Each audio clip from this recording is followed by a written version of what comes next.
Nggih, sampun, Dokter. Sebenarnya, hari ini kita belajar tentang, saya diberi judul sintesis sama reproduksi, tapi nanti bukan hanya sintesis saja yang apa namanya, kita pelajari, karena nanti kalau hanya sintesis saja, pemahaman Anda akan terlepas dari apa sebenarnya sintesis. Selanjutnya,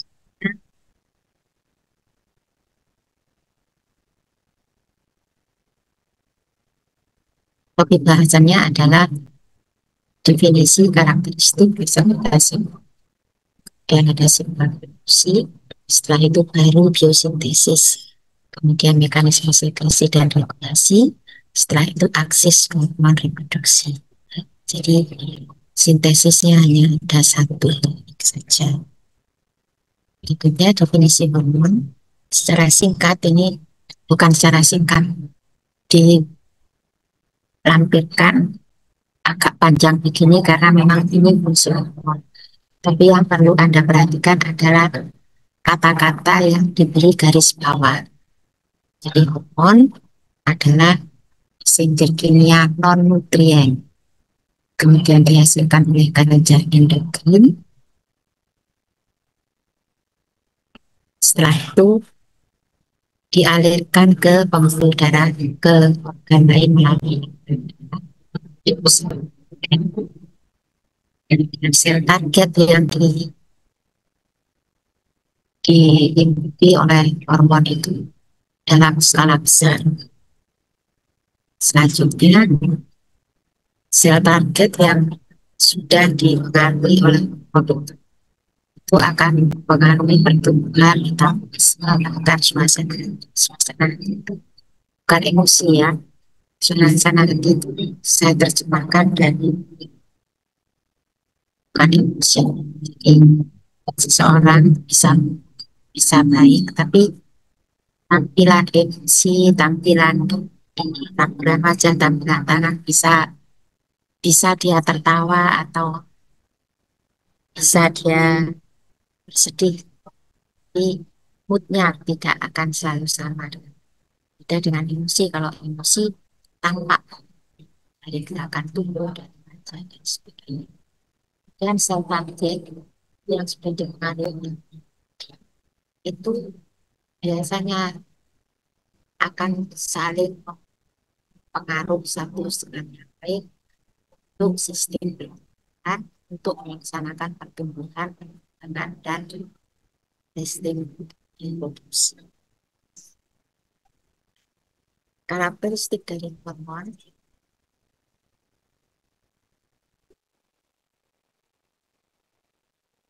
itu sama dengan ya, definisinya tadi. Jadi definisi yang ada di karakteristik yang ada di slide sebelumnya itu merupakan karakteristik hormon. Jadi di sini merupakan senter kimia. Misalnya di ada slide sedikit saja tidak perlu banyak. Kemudian kuantifikasi hormon. Kemudian yang dituju adalah sel target dari hormon itu dan spesifik. Hormon tertentu akan memberi target organ. Kemudian hormon tersebut akan mengatur proses di seluruh tubuh. Kemudian yang tadi diproduksi sedikit tapi efektif. Kemudian klasifikasi hormon. Secara keseluruhan hormon-hormon di dalam tubuh manusia itu strukturnya itu ada empat, yaitu dalam bentuk protein. Kalau besar dalam bentuk peptida, kemudian dalam bentuk steroid. Biasanya yang dari steroid, bukan biasanya yang dari steroid itu dihasilkan oleh kolesterol. Atau prekursornya adalah kolesterol. Setelah itu ada hormon yang berasal dari derivat asam lemak. Kemudian ada juga hormon yang berasal dari derivat asam. Nah, di sini yang kita bicarakan kan hormon steroid. Jadi hormon-hormon reproduksi itu masuk golongan pada hormon steroid yang berasal dari kolesterol. Hormon steroid ini contohnya di bawah ini. Ada kortisol, ada aldosteron, ada vitamin D. Ya, vitamin D itu disadari oleh para ahli bahwa ternyata dia bukan sekedar vitamin saja, tapi dia juga bersifat sebagai hormon. Kemudian yang lingkar biru ini adalah hormon. Permisi Oh, dokter, iya. suaranya kekecilan dokter. Oh iya, ya, maaf.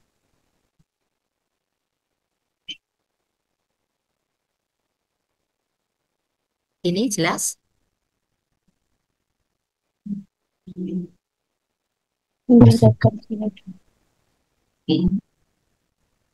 Kemudian estrogen, androgen, dan progesteron. Estrogen dan progesteron ini dihasilkan oleh wanita, sedangkan androgen ini dihasilkan oleh laki-laki. Ya.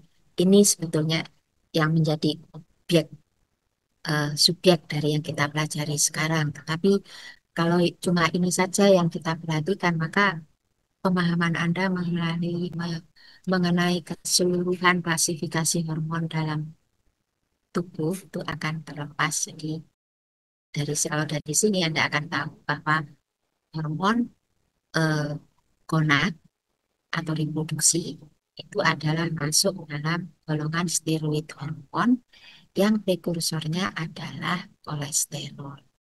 Secara keseluruhan, hormon di dalam tubuh akan digolongkan dalam empat ini tadi dengan contoh. Sini hormon golongan steroid bersifat larut dalam lemak. Selanjutnya, ini juga contoh dari pembagian dari hormon.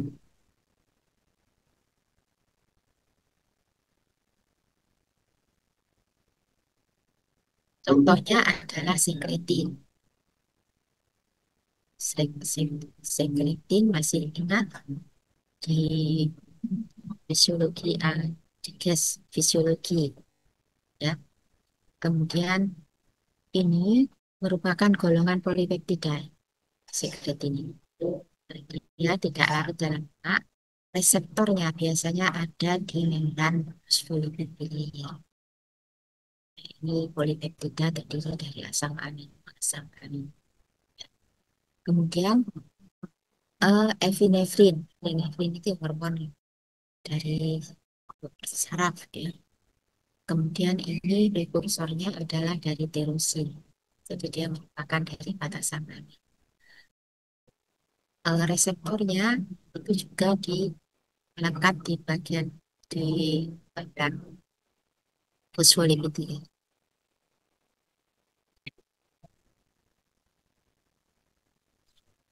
Sebagian besar hormon ini tidak larut dalam lemak, sebagian besar saja, ya. Tapi sebagian kecil ada. Bedakan dengan yang signifikan saja. Not lipid soluble, jelas-jelas tidak ada yang larut. Karena itu reseptornya ada di eh, fosfolipid bilayer yang di tepi itu. Karena tujuannya reseptor ini eh, dipergunakan memang untuk menyebabkan epinefrin dan sekretin ini bisa menembus membran fosfolipid layer yang bersifat lemak supaya dia bisa masuk ke dalam sitosol. Selanjutnya kalau golongan steroid termasuk eh, hormon reproduksi. Ini contohnya kortisol. Ini sebetulnya contohnya jangan gambarnya bentuknya kortisol, tapi kalau hormon-hormon reproduksi ya estrogen, testosteron, dan progesteron itu berasal dari kolesterol. Karena dia berasal dari kolesterol, maka hormon ini mudah sekali menembus fosfolipid bilayer. Kemudian reseptornya ada di mana? Reseptornya itu ada di dalam sitoplasma sel. Jadi hormon itu tadi akan menembus fosfolipid bilayer. Dia akan mengangkat reseptornya yang beredar di dalam sitoplasma ini. Selanjutnya, ini adalah eh, bagian dari Berikut juga dengan eh, sifat-sifat khususnya. Di sini ada peptida, ada steroid, dan amino acid derived. Itu saja fokus kita ke steroid. Ya. Walaupun yang ini juga harus dipelajari. Supaya Anda paham, oh bedanya steroid dengan yang golongan peptida atau yang dari asam amino atau rangkaian asam amino kan yang berasal dari asam amino dari steroid sintesisnya. Sintesis ini terjadi secara berurutan. Jadi prosesnya lama karena dia biasa dari kolesterol. Kemudian tempat penyimpanannya di mana? Dia tidak disimpan. Kalau dibutuhkan, dia akan dibentuk. Jadi sesuai dengan kebutuhan. eh, Pada saat tertentu dibutuhkan steroid. Tubuh membutuhkan steroid banyak, ya dia akan diproduksi. Kemudian pelarutan biasanya bersifat non-polar. Polar karena dia eh, larut dalam lemak. Biasanya senyawa-senyawa yang itu dia membutuhkan protein sehingga dia harus beredar di seluruh tubuh. Jadi hormon tadi kan untuk mencapai sel target dia harus lewat pembuluh darah diinginkan. Tentu saja jadi ini bukan kolesterolnya. Kolesterolnya dirubah menjadi steroid. Steroidnya dirubah steroidnya kalau untuk hormon reproduksi ada tiga yaitu testosteron, progesterone, dan estriol atau estrogen. Reseptornya, reseptornya itu seperti yang tadi, dia tidak ada di membran fosfolipid bilayer, tapi dia ada di dalam.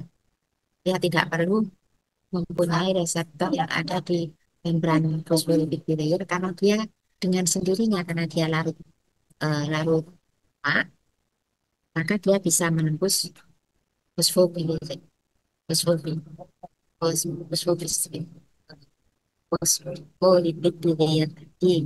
Kemudian baru dia berikan reseptornya yang ada di sitoplasma sel. Kemudian apa ini efeknya? Efeknya itu adalah sangat sangat besar saudara karena dia akan mempengaruhi ekspresi gen. Nah, ekspresi gennya lah, gennya ini nanti dipergunakan untuk membentuk protein. Biasanya untuk membentuk protein, nah protein apa yang itu selalu bisa enzim, bisa membentuk otot dan sebagainya. Kemudian contohnya ini adalah kortisol, aldosteron, estrogen, progesteron, testosteron. Ini semuanya adalah contoh dari hormon-hormon yang bersifat steroid. Dan nanti setelah Anda mempelajari yang di sini, Anda bandingkan dengan bagaimana dengan hormon-hormon yang berasal dari peptida dan hormon-hormon yang berasal dari derivat asam amino. Akan sangat berbeda. Misalnya tempat penyimpanan untuk hormon yang berbeda ini. Dia sudah dibentuk duluan dan disimpan di vesikel tertentu. Jadi nanti kalau misalnya tubuh membutuhkan hormon itu, tinggal vesikelnya itu yang dari vesikel itu dilepas ke pembuluh darah. Kemudian untuk yang dari amin itu juga disimpan juga, tapi bukan di vesikel di tempat itu sampai nanti akhirnya apakah diperlukan. Contoh ini adalah epinefrin tadi ya, berasal dari asam amin tirosin ya. Dia disimpan dulu di ujung-ujung saraf itu. Nah, begitu ada eh, apa namanya, ada induksi dari luar bahwa saraf itu harus berfungsi. Biasanya ini saraf otonom. Kalau epinefrin itu asam dominan simpatis, maka epinefrin itu akan dilepaskan untuk fungsinya. Kelautan juga gitu. Ketiga ini sifatnya sedangkan eh, yang dari amino derivat amino asid, source saya disebutkan berapa Mohon maaf dokter, ya. Kenapa? suaranya tidak terdengar. Kenapa? Suaranya kurang jelas dokter. Suaranya kurang jelas. Ini sudah 88. Kalau demikian, ini jelas kah? Ampun dokter. Iya. Sebentar, sebentar. Ya, Pak. Ini jelas ya, saudara? Sudah jelas. Jelas dokter. Oke, Ya oke. ampun, jelas dokter. Ya, baik. Kemudian efeknya ini kalau hormon kita, apa namanya, reproduksi ini mempengaruhi gen ya. Kalau yang peptida ini hanya sementara saja mempengaruhi aktivitas protein-protein tertentu. Protein tertentu itu biasanya adalah enzim. Demikian juga dengan derivat dari asam amino. Contohnya nih hormon tiroid. Jadi kalau Anda diperlukan produksi hormon tiroidnya dilepaskan. Kalau tidak, ya tidak. Ya. Yang kedua, alasan kedua adalah sinyal produksi dari si. Jadi tadi reproduksi sifat-sifatnya sudah ya. Ini bagaimana hormon itu dari sel dengan sel-sel lain. Maksudnya bagaimana hormon itu digunakan oleh sel untuk saling berhubungan. Yang pertama itu ada autokrin, yang kedua eh, berhubungan atau signaling atau sinyal melalui gap junction. Kemudian ada secara paraklin, kemudian ada yang secara endokrin. Dan kalau ini DMS sudah ya, kita ulang lagi. Kalau autokrin itu sel itu menghasilkan hormon sendiri. Kemudian dia dipergunakan untuk memberi sinyal pada sel itu sendiri untuk melakukan sesuatu. Setelah sesuatu dia menghasilkan enzim, dia harus melakukan proses pada diri sendiri. Jadi dia mati, atau dia harus melakukan pembuahan.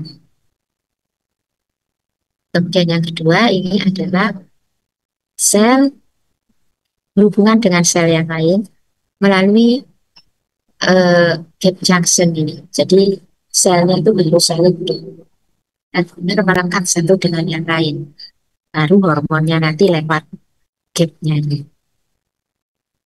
Setelah itu ada paragreen. Kalau paragreen ini sel yang satu dengan sel lain agak berjauhan.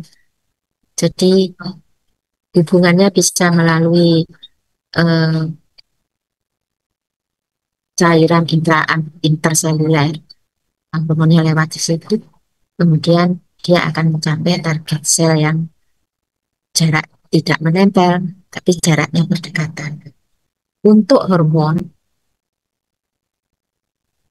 apakah itu hormon reproduksi atau hormon ini, dia harus melalui pembuluh darah. Karena apa? Karena targetnya tuh memang jauh, organnya itu jauh. Jadi kalau dia dihasilkan oleh hormon itu dihasilkan oleh kelenjar tiroid, padahal targetnya itu adalah eh, saluran cerna ya dengan sendirinya dari kelenjar tiroid yang posisinya ada di leher, hormon itu dialirkan, dikeluarkan melalui pembuluh darah sampai dia ke arah saluran cerna. Sampailah dia ke jantung, sampai dia ke ginjal. Yang ke jantung misalnya pasien yang hipertiroid itu pasti jantungnya hidup-hidup. Yang menghasilkan hormonnya itu kan tiroid. Tapi yang berpengaruh, yang dipengaruhi itu adalah organ yang sama sekali berbeda dengan kelenjar tiroid, yaitu jantung.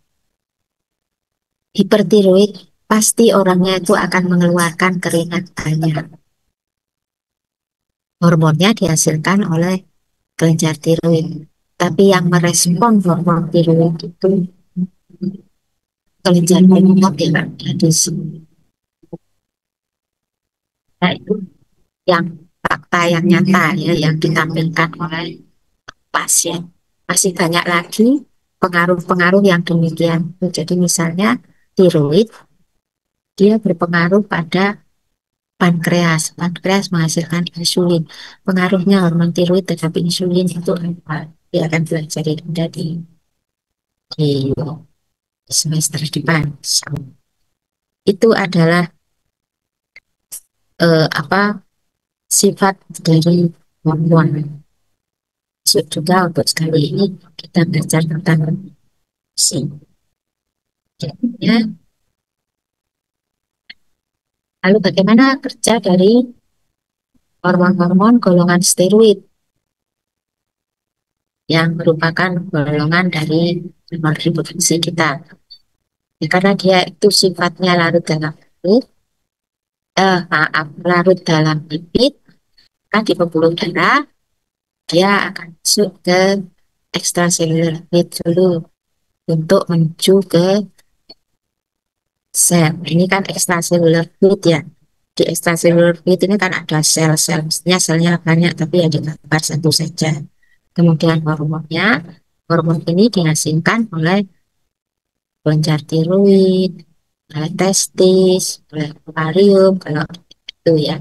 Nah, seperti dikatakan tadi, dia sampai ke target organ itu melalui pembuluh darah. Jadi ini hormonnya lewat pembuluh darah. Jadi dia keluar dari butil ini, nah, itu jaringan dari ekstraseluler dia masuk ke sel. Ini kalau kalau steroid ini kan larut di dalam lemak. Jadi dia fosfolipid bilayer dia tembus saja ya. Kemudian masuk ke sitoplasmanya. Nah, di sitoplasma itu sudah tersedia reseptor-reseptor dari hormon steroid ini reseptornya. Ini reseptor kompleks reseptor dengan hormon ini akan masuk ke inti. Inti masih ingat bahwa inti itu mempunyai double phospholipid bilayer. Nah, double phospholipid bilayer nanti diantaranya ini ada uh, lubang-lubang atau pore. Nah, dia masuk ke situ. Jadi sebetulnya dia tidak perlu menembus phospholipid bilayer yang double tadi yang melapisi inti. Di sana sudah ada lubang-lubangnya, jadi dia tidak masuk. Nah, kemudian masuk ke inti, dilakukanlah proses transkripsi, kemudian proses translasi di sitoplasma pembentukan protein ya. Setelah itu dia akan menghasilkan protein. Terserah proteinnya itu apa. Proteinnya tentu saja yang dibutuhkan oleh sel untuk melakukan proses-proses metabolisme. Berikutnya, ini slide sebelumnya itu secara sederhana ya. Di sini secara lengkapnya itu bagaimana sebetulnya hormon itu ditangkap oleh reseptor yang ada di dalam sitoplasma. Jadi ini adalah reseptor sebetulnya. Jadi nama dari hormon-hormon steroid yang golongan steroid itu disebut sebagai nuclear receptor. Nah, hormon-hormon itu pengaruhnya memang langsung pada nukleus. Di sini nuklear reseptor ini dia dalam bentuk kompleks dengan shock protein. ASP ini bukan shock protein. Kompleks ini kalau kemudian mengikat maka shock protein ini akan lepas. Dan nuklear reseptornya ini yang mengikat hormon. Jadi nuklear reseptor kompleks.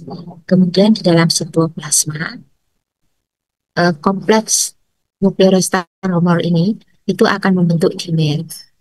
Setelah membentuk dimer, baru dia masuk ke lubang-lubang ini pore, nuklear pore.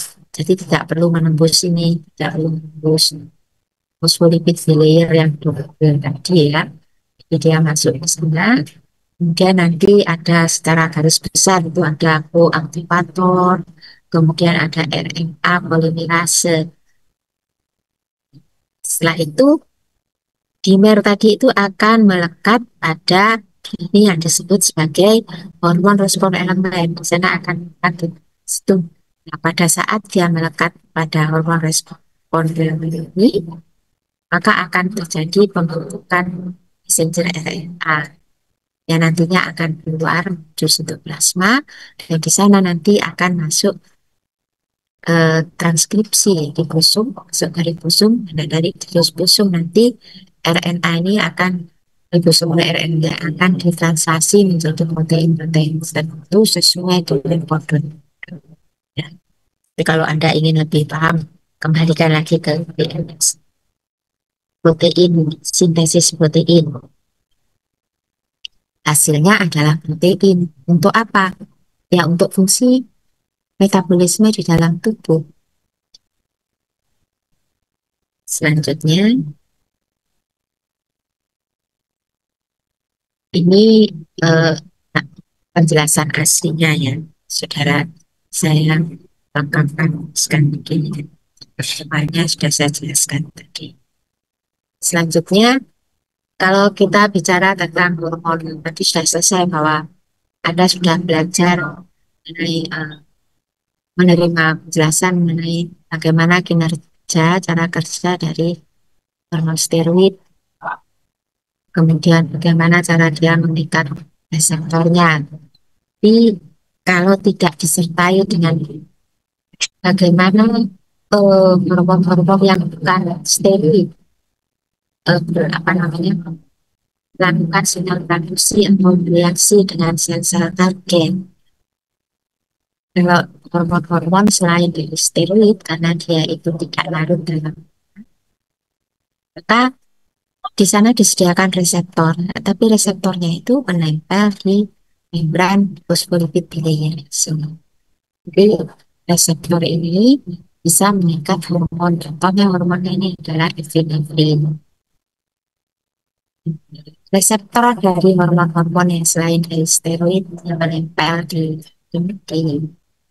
membran fosfolipid bilayer itu ada yang dia selalu mengikat G protein. G protein itu kalau dalam enzimologi, G protein ini adalah enzim dengan struktur kuaterner yang mengandung 3 struktur tersier. Jadi ada yang merupakan kuaterner primer.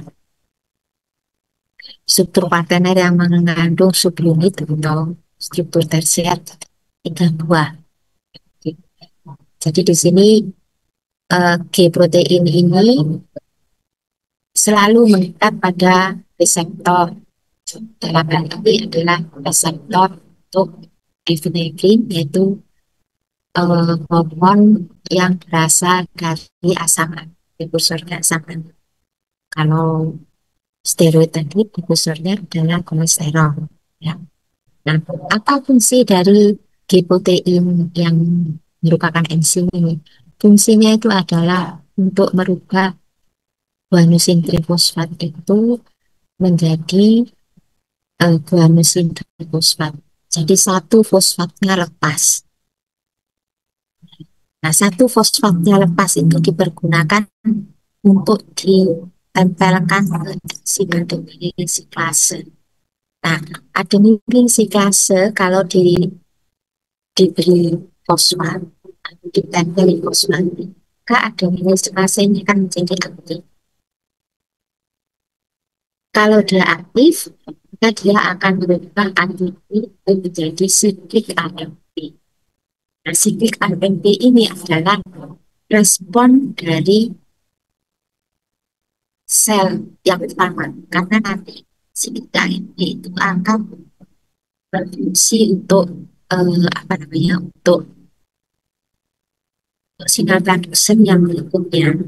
Kemudian kalau siklik AMP ini sudah tidak lagi, maka dia oleh fosfodiesterase akan diuraikan lagi bentuk sikliknya itu menjadi AMP.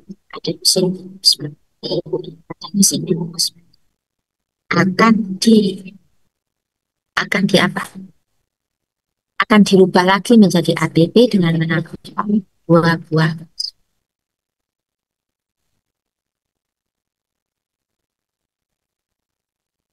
Ini yang di atas ini adalah uranasi yang saya terangkan ke Anda.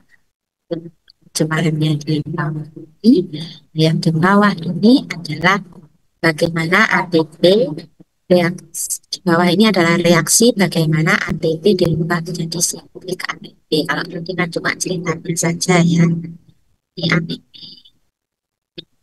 fosfat, kemudian adenilase yang diaktifkan oleh pemberian fosfat di sini tadi oleh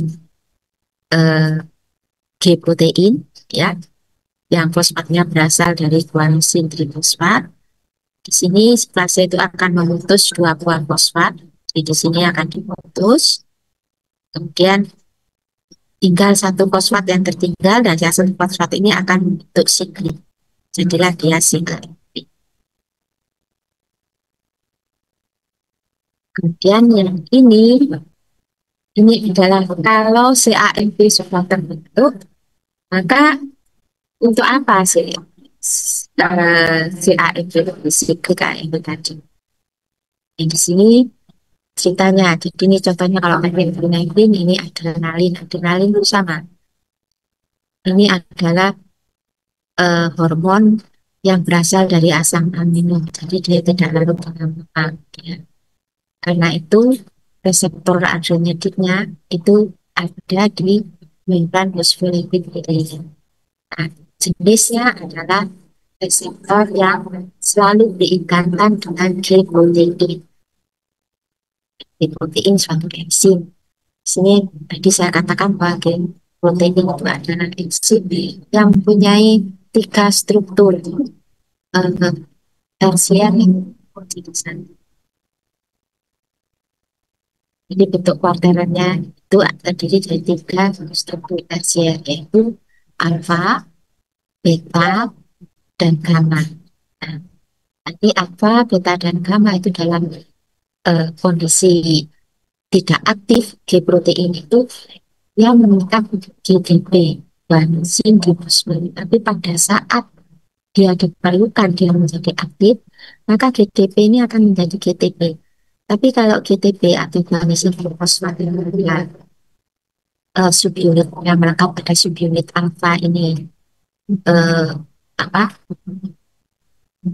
GTP, saya ulangi, GTP pada subunit alfa ini yang sudah berubah menjadi GTP, maka subunit alfa ini akan lepas dari subunit beta dan gamma. Jadi guanosin trifosfat salah satu bagiannya itu akan terlepas, salah satu subunitnya lepas, itu yang alfa ini. Nah, nanti GTP yang ada di subunit alfa itu ini akan memberikan satu fosfatnya ke adenilase klase.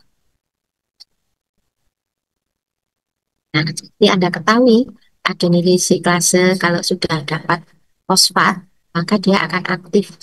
Nah, aktif, dia akan bisa merubah ATP menjadi siklik AMP. Kemudian siklik AMP itu akan mengaktifkan protein kinase A. Protein kinase A yang aktif akan masuk ke dalam inti lewat pore tadi, pore. Kemudian protein kinase A yang aktif itu sama, dia akan mengaktifkan tempat untuk membuat transkripsi gen di sini. Hasilnya kemudian adalah protein seperti yang dijelaskan di slide. Jadi di sini slide ini menambahkan struktur dari protein G yang terdiri dari 3 unit, kemudian GTP itu di bagian mana dari struktur G protein. Nah, apa? Dan setelah terbentuk siklik AMP itu untuk apa? Di slide ini dikatakan dia untuk mengaktifkan protein kinase A. Protein baru protein kinase A itu yang nanti masuk ke dalam inti untuk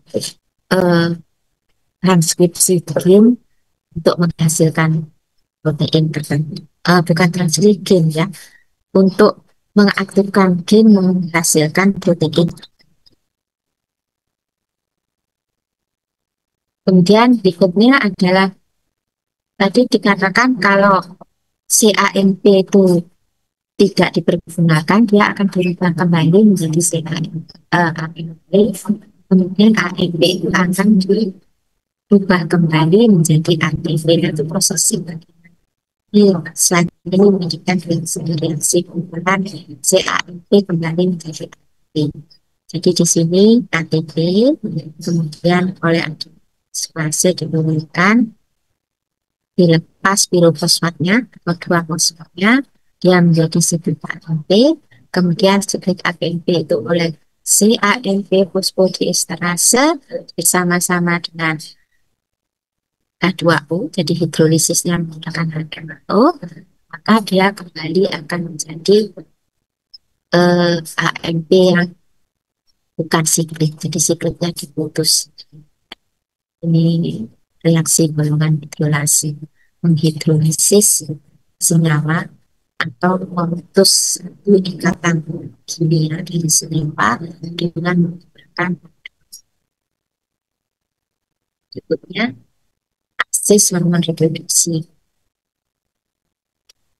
Contohnya adalah testosteron.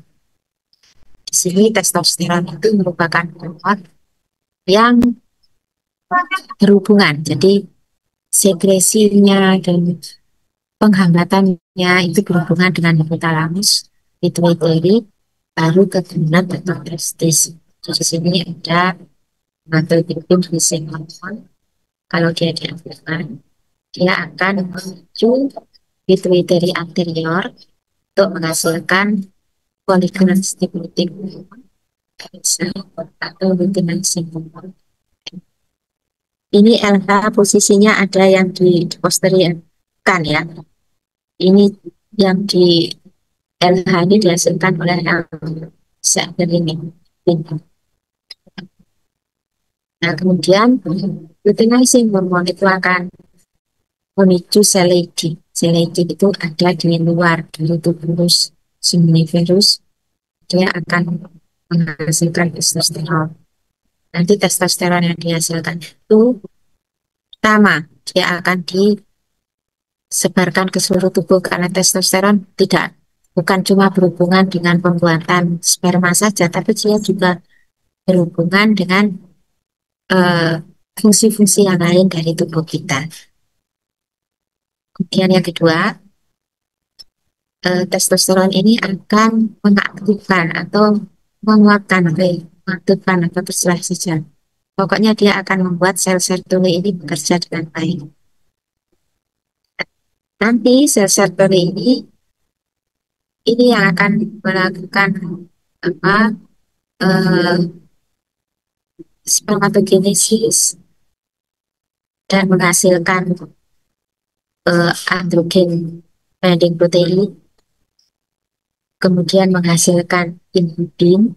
Ini nanti slide berikutnya akan lebih jelas, Anda dengarkan saja sebenarnya. Jadi sel-sel tuli, saya ulangi, dia akan mempengaruhi spermatogenesis, pengaruh positif untuk meningkatkan spermatogenesis, kemudian dia menghasilkan inhibin, kemudian dia menghasilkan androgen binding.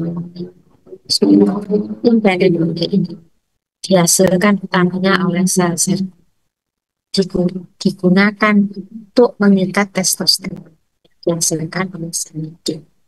Nah, kemudian setelah dia mengikat testosteron, maka testosteron ini akan berfungsi lebih optimal karena dia akan bisa menyebar ke seluruh sperma-sperma yang membutuhkan testosteron itu untuk berkembang. Dan setelah itu antigen binding protein ini juga akan membawa testosteron itu sampai juga ke epidermis. Kemudian apa fungsi inhibin? Si inhibin itu untuk menghambat FSH ini. Karena kalau tidak dihambat, maka maksud saya kalau produksi sel sperma itu sudah cukupi, maka tentu saja pengaruh dari FSH ini itu akan dihambat. Ya. Di sini FSH ini akan langsung berpengaruh pada testis. Selanjutnya, dan di testis itu ada sel Sertoli. Sel Sertoli. Sel Sertoli di sini ini yang berwarna biru ini. Jadi agak membingungkan ya sel Sertoli. Tapi Anda kan sudah saya beri penjelasan. Sel Sertoli ini yang berwarna biru ini. Tapi anehnya dia juga ditulis di sini sel Sertoli yang akan dipengaruhi testosteron. Kemudian testosteron ini tersaing bermanfaat untuk spermatogenesis. Ternyata kalau dia diproduksi berlebihan, dia juga akan menghambat gonadotropin dan hormon, dan dia akan menghambat mutilasi. Tujuannya supaya produksinya tidak berlebihan. Jadi produksinya disesuaikan dengan kebutuhan homeostasis. Berikutnya, ini adalah regulasi dari produksi testosteron. Atau kita bagus dari anterior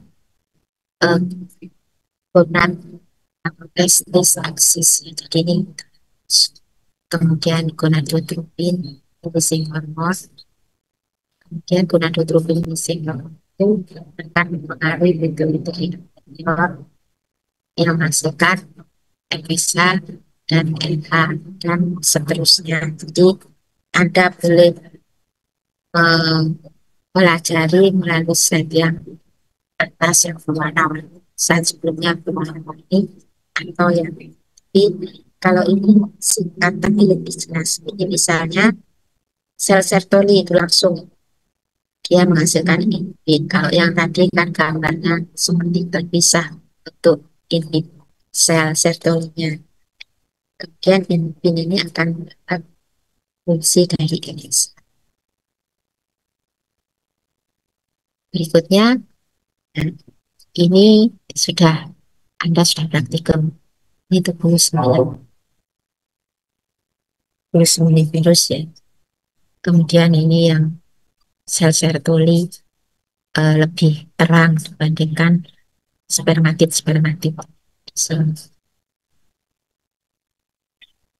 Ada seleucid di luar tubuh. Contoh kelainan pada seleucid adalah Leiter cell masculine, Leiter cell untuk orang-orang yang populasinya ini jelas testosteronnya turun.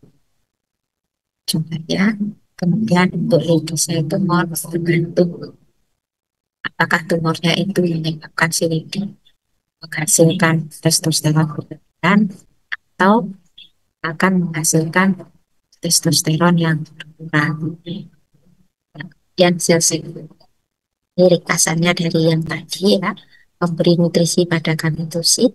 Ini gametositnya dan di sini transparan, kemudian sel-sel sperma yang masih muda, kemudian menghasilkan dan androgen protein, kemudian meningkatkan spermatogenesis yang disebut dengan androgen binding protein yang disebutkan secara lengkap karena androgen binding protein dihasilkan oleh testis dalam hal ini oleh sel Sertoli. Strukturnya mirip dengan Zat hormon binding globulin yang ada di pembuluh darah, tapi tidak sama. Dia hanya mengangkut carrier dari testosteron yang ada di sekitaran testis, daerah epididymis dan sebagainya. Tapi kalau yang zat hormon binding globulin, maka ini di aliran kita.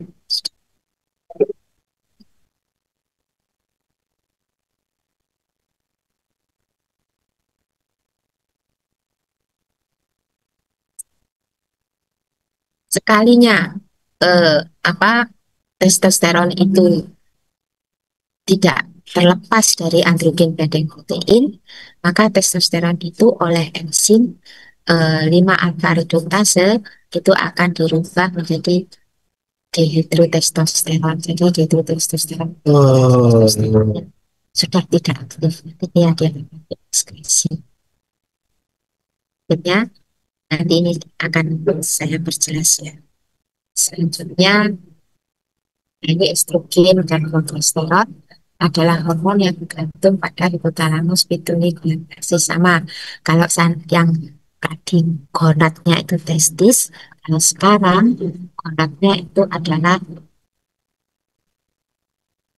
ovarium. Yang secara singkat saja ya. Ini gonadotropin, kemudian hipofise anterior. Hipofise anterior akan menghasilkan devisa.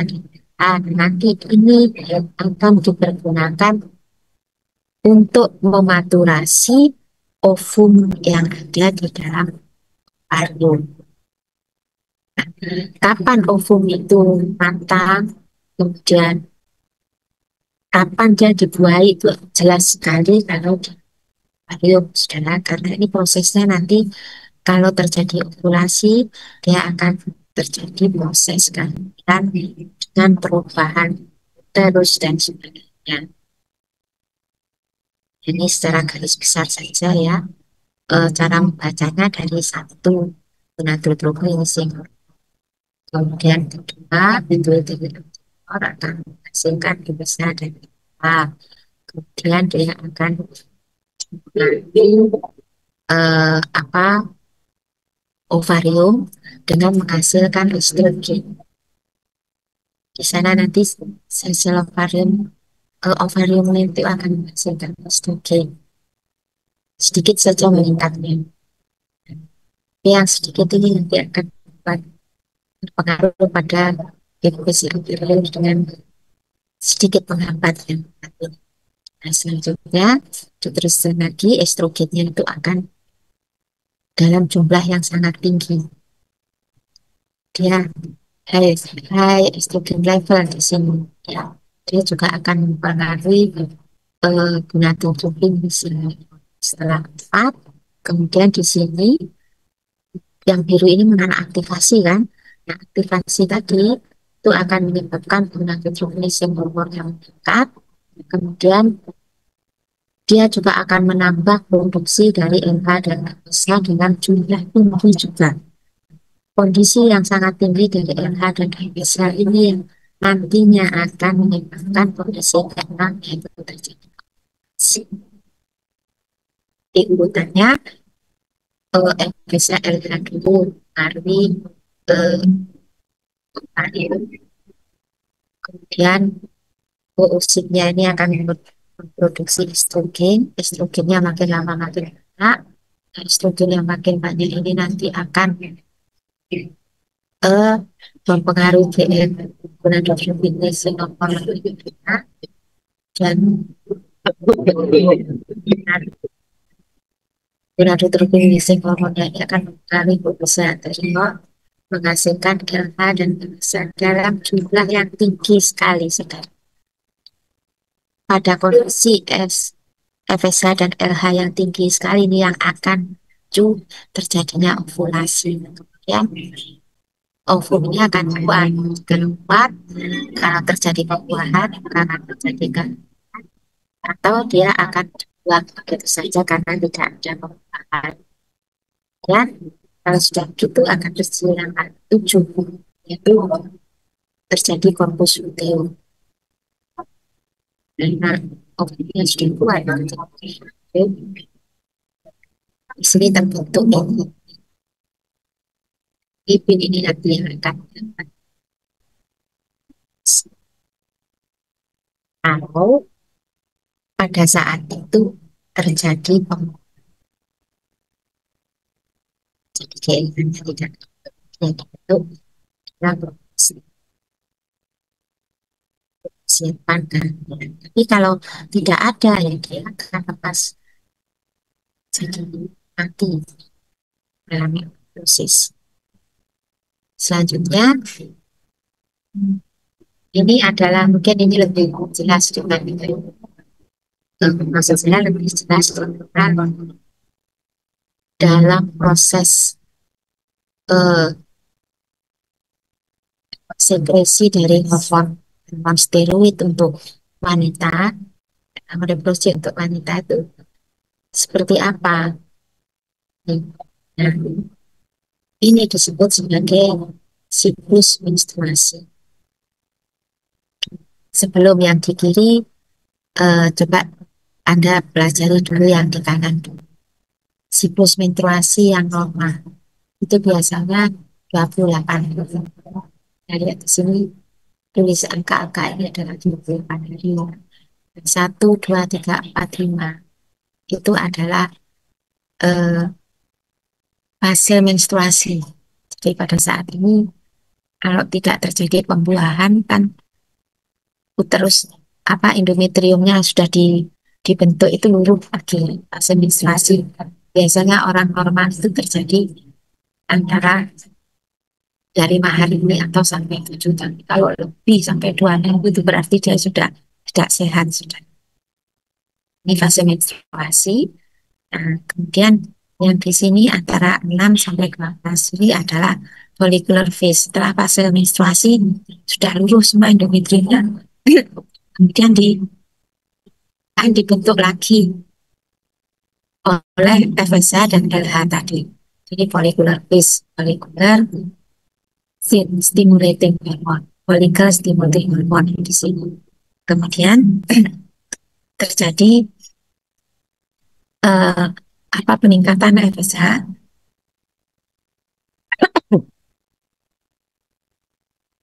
Dan terjadi peningkatan FSH tadi ya, kemudian LH yang secara mendadak, kemudian terjadi proses ovulasi. Biasanya terjadi prosesnya pada 3 hari dulu.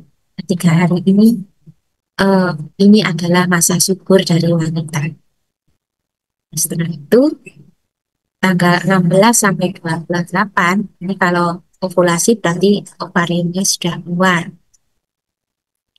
Nah, proses pembuahan ini bisa terjadi antara sini. Karena ovarium itu usianya tidak panjang. Di sini ada proses pembuahan. Kalau tidak terjadi pembuahan, maka dia akan terjadi menstruasi. Di setelah berapa hari, lihat yang di sebelah kanan. Di sini follicular development. Pada saat ini fase menstruasi itu ada dari yang hijau yang hijau ini 1, 2, 4, 5 itu di sini. Di sini ada follicle stimulating yang sudah ada. Tapi setelah menstruasi ini ya, dia mulai meningkat di sini untuk mempersiapkan pematangan dari ovarium dan persiapan pada endometrium. Biasanya meningkat, tidak banyak, sedikit. Nah, pada saat FSH meningkat ini, kemudian sel telurnya kan juga mulai matang. Nah, produksi estrogennya mulai diantiki di sini. Dan yang merah ini adalah regenerasi hormon. Regenerasi hormonnya selama masa persiapan itu dari tanggal 6 sampai 12 dari ini yang itu yang tidak tuh Setelah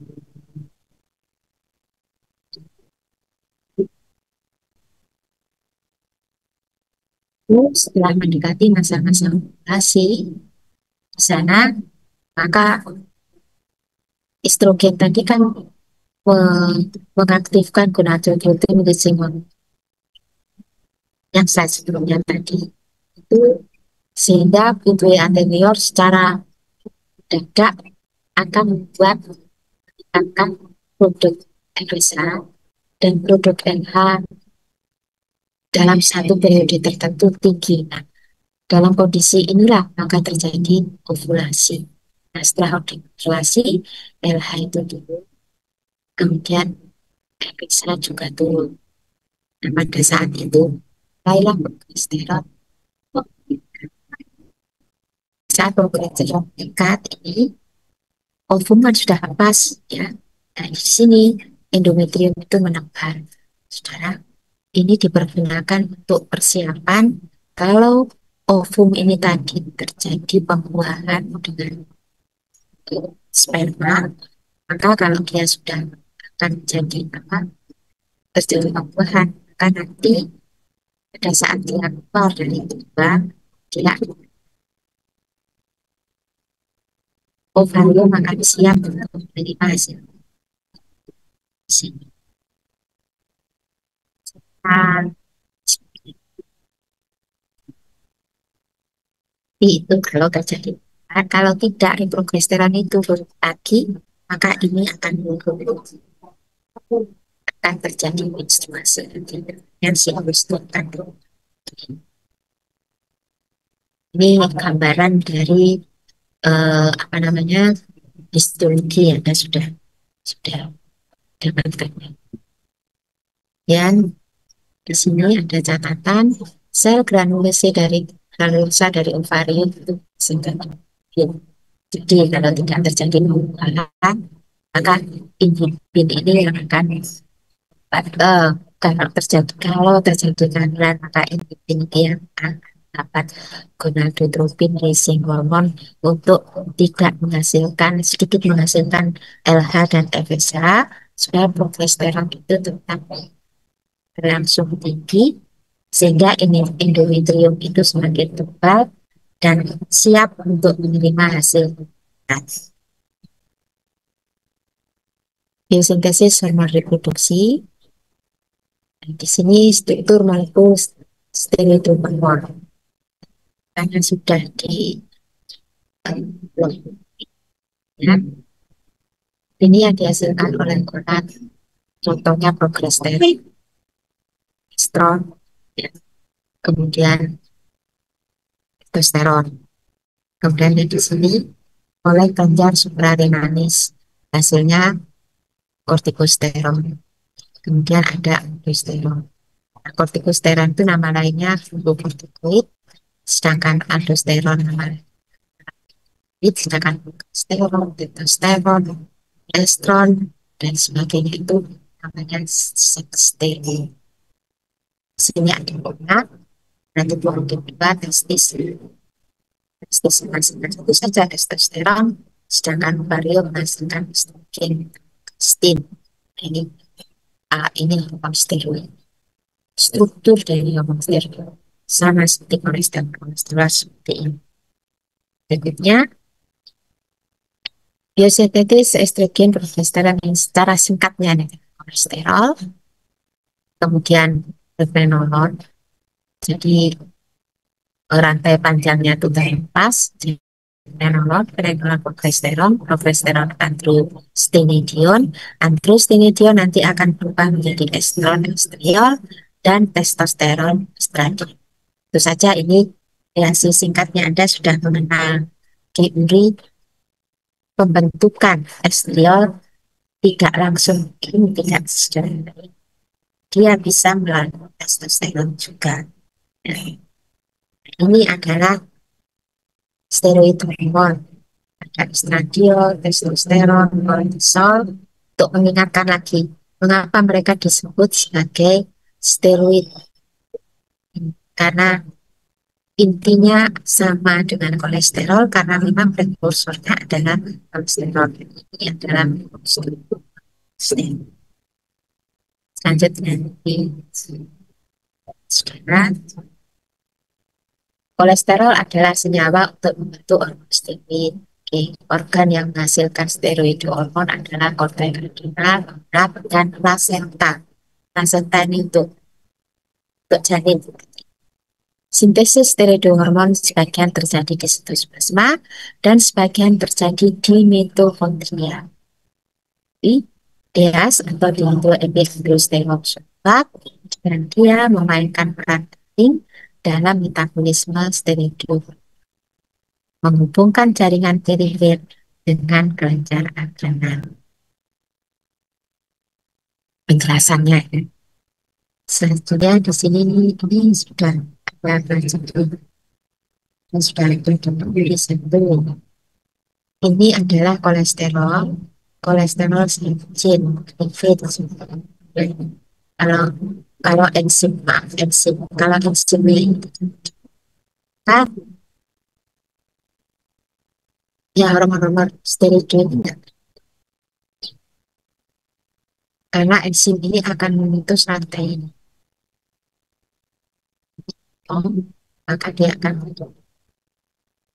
Dan memang dari ini enzimnya ini sini. Ini dia akan menjadi progesteron. Progesteron dengan enzim hidroksilase dia akan menjadi kortisol. Dia akan menjadi aldosteron. Enzimnya sama, tapi senyawanya yang berbeda.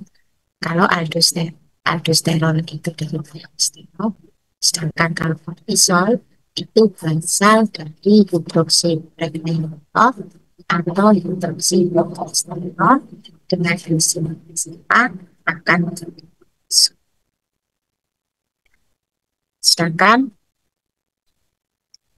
kalau untuk menjadi estradiol dan testosteron di sini sama. Ini dari pregnenolol, dari progesteron, dia akan menjadi testosteron. Dari testosteron, dia akan menjadi lipid.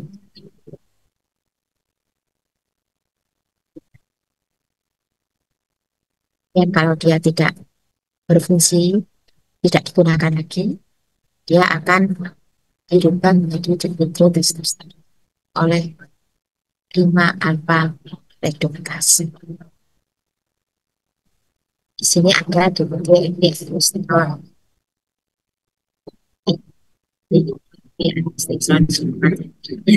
Ya, ini saya kali ini supaya Anda bisa menghubungkannya dengan diskusi.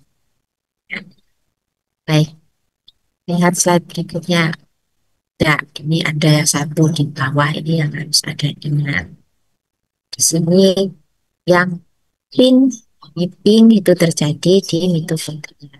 Sedangkan yang hijau itu disebut endosperm.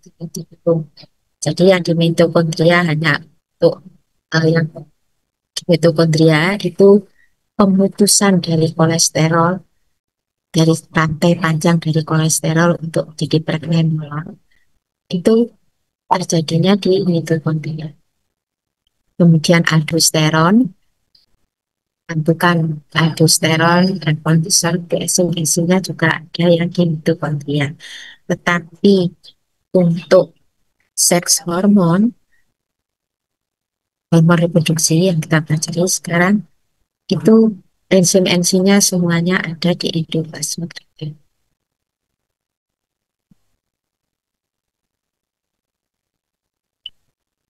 Dia suatu epiandrosteron sulfat dan dia memainkan peran seperti bukan jaringan periferi. Nah, ini yang dimaksudkan gambarnya itu seperti ini kolesterol dan dia on kemudian 17 alfa hidroksiperoxidal dia. Nah, kemudian dari dia ini yang nanti akan dikirim ke darah, dilepas pembuluh darah, kemudian dia masuk ke jaringan jaringan di yang tukar sel tangkap yang bukan. Jadi ini bagaimana hormon masuk sampai ke organ yang lain. Jadi di sini kalau begitu ini ada testosteron juga di sini ya, juga dihasilkan testosteron ada hasilnya. Jadi kalau gitu idealnya itu tidak harus dibentuk sendiri oleh testis atau ovum. Idealnya ini bisa berasal dari luar dengan ya, dari luar. Sebagai contoh nih, kita kembalikan ini. Testosteron ini berasal dari organ, tapi di bagian part yang lain. Sebagai contoh, dihidroepiandrosteron yang di sini ini mestinya ya tidak dihasilkan oleh suprarenalis, tapi dia dihasilkan oleh testis. Nah, lalu bagaimana dia sampai ke tempat pembentukan dari testosteron? Maka slide yang berikutnya itu ini.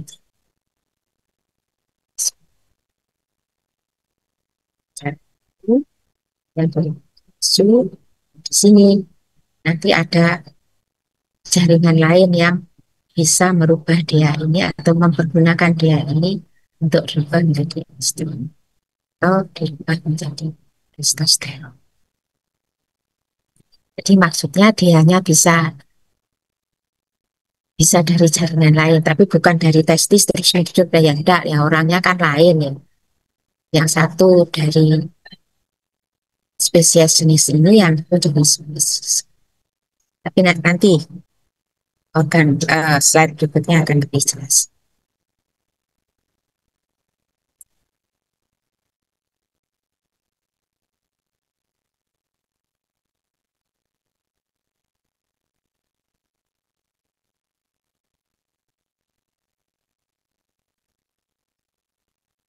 Ini saya tanya, bagaimana kolesterol itu sampai juga organ yang ada yang menghasilkan monster tadi. Itu di sini saya udara di sini ada low density lipoprotein receptor.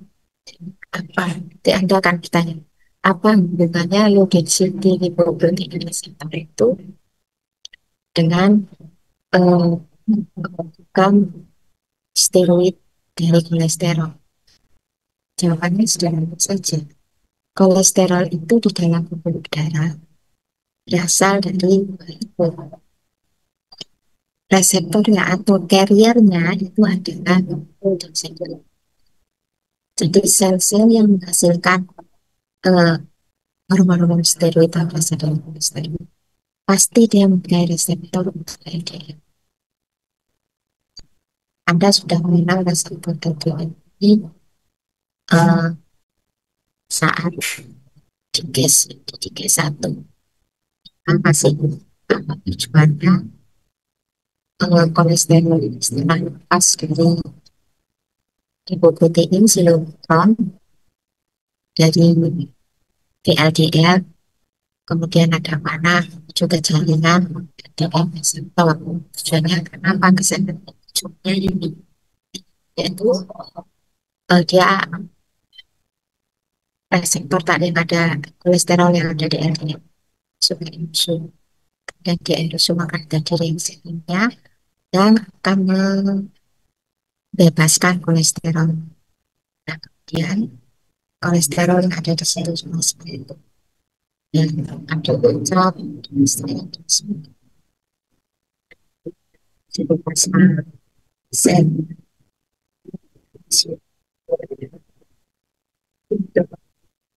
Silakan yang jadinya tujuannya apa dia ditambahkan? Ya, tujuannya dipergunakan untuk memotong ini, mengradai panjang ini. Setelah masuk ke bentuk dia, nah, kalau dia sudah terpotong, maka segera dia akan menjadi bergerak. Setelah dia sudah menjadi bermenolon, dia akan dirubah menjadi jenis seterusnya. Misalkan sampai dia akan jadi aldosteron atau kortisol. Tentu saja ini di kelenjar suprarenalis, bukan di testis atau ovari ovum. Di sini apa namanya, di kelenjar suprarenalis dari laki-laki dan dari wanita.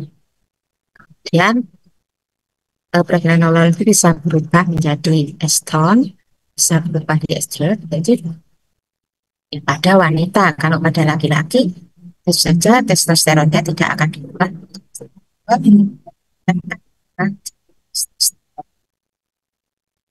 Jadi kalau yang di atas ini pada laki-laki dan perempuan, kalau di bawah terlihat kalau pada laki-laki di testis hasilnya stop testosteron saja. Sebagian kecil memang ada di sekan estron untuk keperluan tertentu. Tapi kalau wanita ini lanjut menjadi estradiol.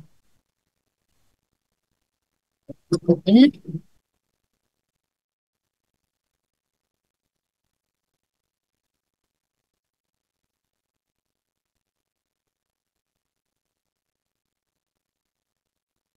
sintesis steroidihormon terjadi pada berbagai kompartemen dari sel.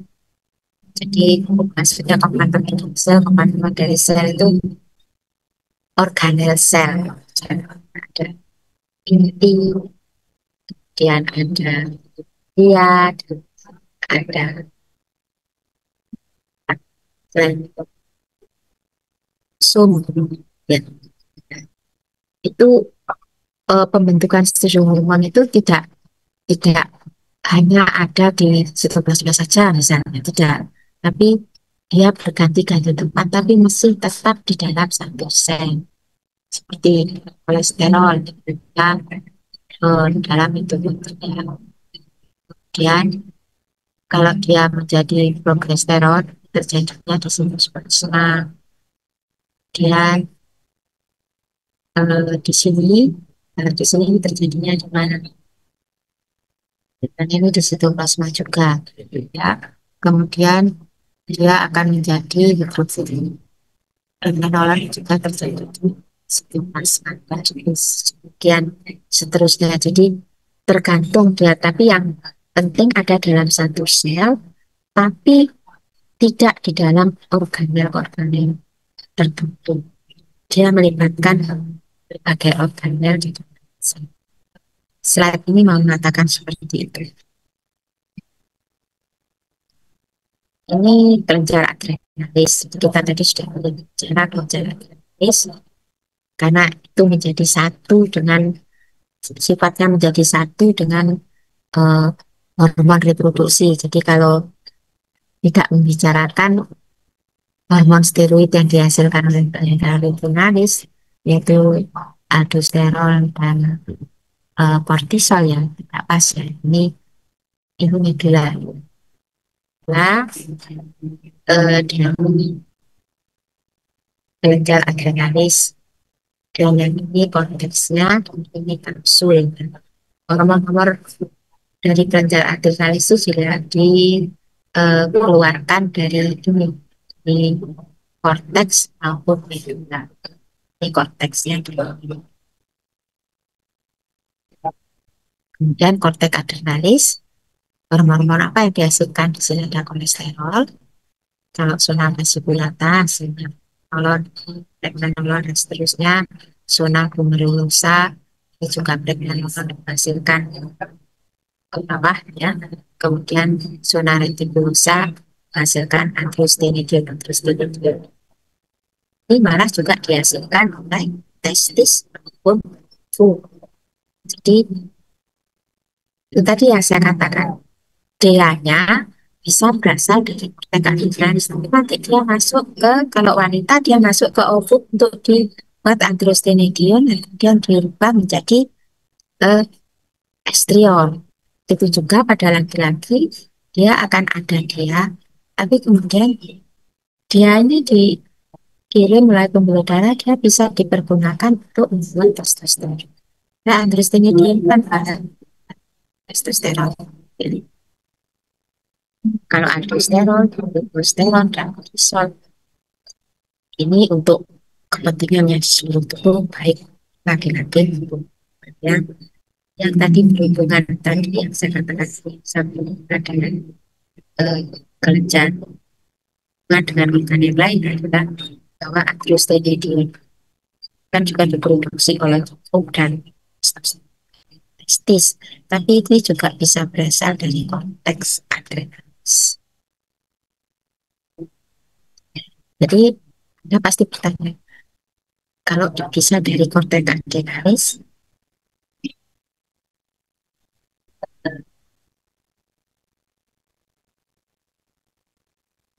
jadi dia baik laki-laki maupun perempuan, ya sama, dia juga bisa menghasilkan estrogen dan testosteron dari konteks dan yang berasal dari konteks adrenalis ini.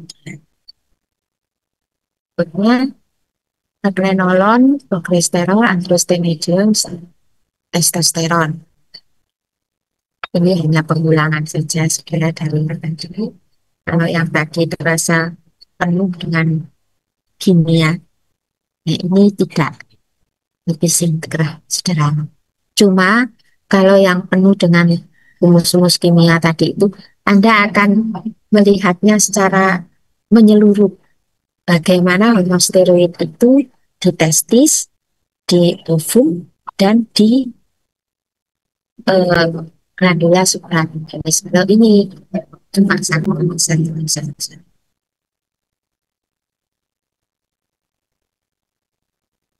Enzim dan sel yang berperan ini adalah aromatase, sudah tahu sudah semua ya. Kemudian yang ingin diceritakan di sini adalah ada proses transfer antar jaringan terhadap hormon dan senyawa antara yang dihasilkan. Contohnya sel TK ini menghasilkan testosteron dan androsten. Sel TK dan diubah menjadi bukan testis ya, ovarium, dirubah menjadi estron dan estradiol di sel granulosayum. Jadi ovarium bagian mana itu semuanya berfungsi sel-selnya dan berurutan untuk membentuk hormon reproduksi. Sebagai contoh ini tadi sel TK dan sel granulosa. Berikutnya transfer hormon antar jaringan sel. Jadi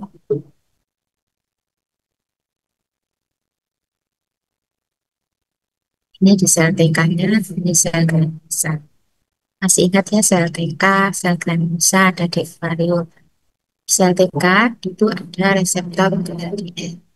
Sini kolesterol masuk, dia akan dirubah menjadi ini memerlukan perubahan ini memerlukan ada mobil spasial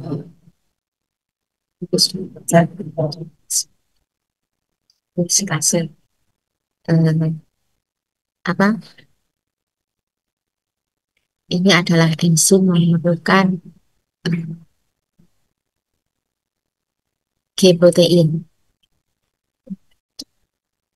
Dia tidak akan dirubah menjadi hormon, kemudian menjadi progesteron, dan progesteron jadi 17 alfa hidroksylprogesteron, kemudian menjadi androstenedion, kemudian jadi testosteron.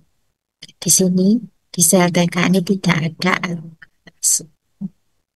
Jadi androstenediolnya itu akan dibawa ke sel granulosa. Di sel granulosa di sini ada aromatase.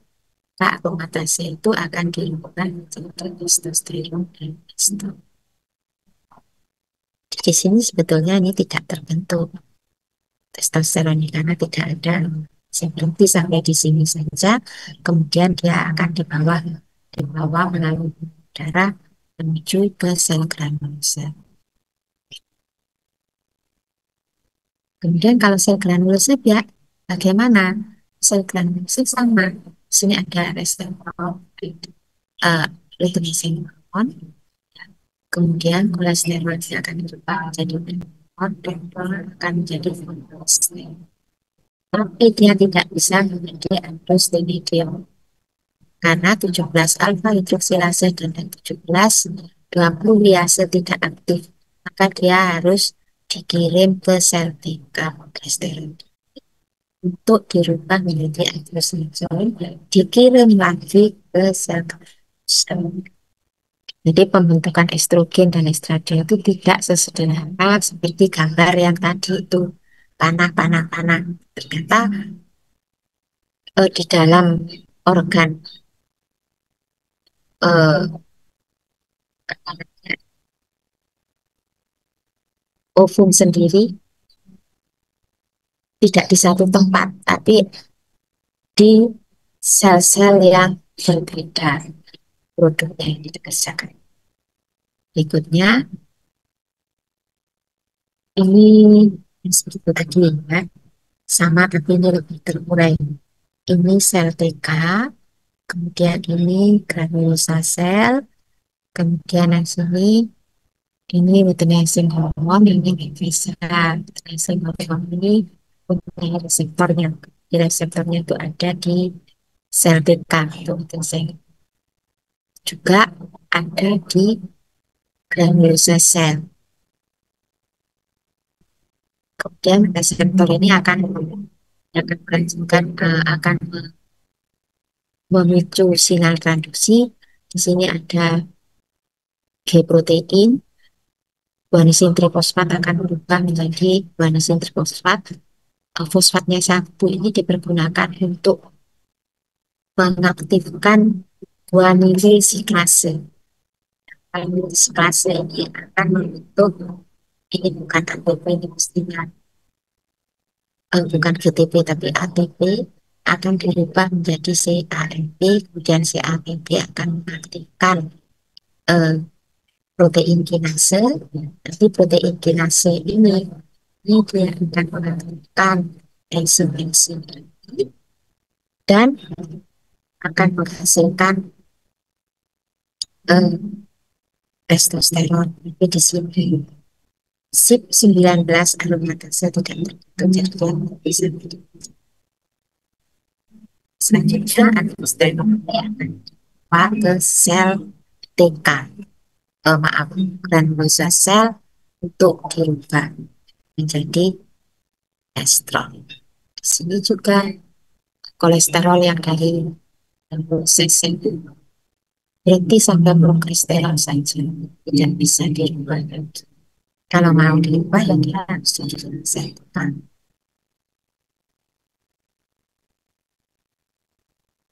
Itu kalau di sini jelaskan ya, tapi kalau di slide berikutnya, di slide sebelumnya dijelaskan bahwa progesterone itu harus dirubah. Supaya dia bisa berubah menjadi androstenediol, dia harus dirubah dulu, dikirim dulu ke sel TK. Dan itu sebabnya kenapa saya bikin dua ini kelebihannya ureanya lebih jelas. Ada penjelasan mengenai biomolekuler reaksi biologis. Di sini juga ada reaksi biologis dan ini ada sintesis. Kemudian apa namanya? Kalau yang tadi ini diceritakan pindah ke sel TK, sedangkan slide ini tidak dijelaskan. Jadi dua-duanya harus ada gabung. Selanjutnya, ini cerita tentang pembentukan kolesterol. Jadi nanti belum tentu semester depan tidak akan dapat endokrinologi nanti dan metabolisme nanti Anda akan belajar juga bagaimana kolesterol itu atau direaksikan. Sederhana saja, bahan utama dari usus. Usus itu eh, menangkap kolesterol, eh, ininya dari apa namanya, carriernya ada low density lipoprotein kolesterol. Kemudian masuk ke lisosom. Di sini singkat saja, dari lisosom ini ada acid lipase yang nanti akan melakukan reaksi seperti ini semuanya. Ini akan menghasilkan akhirnya adalah free kolesterol yang berasal dari kemudian kalau yang di sini ini adalah eh, kolesterol itu bisa diproduksi oleh tubuh kita sendiri dari asetil CoA, akan menghasilkan kolesterol juga. Kalau di sini yang bisa lihat kursor saya ini berasal dari kita pencernaan. Misalkan di sini ini dari tubuh kita, kita bisa membuat kolesterol sendiri.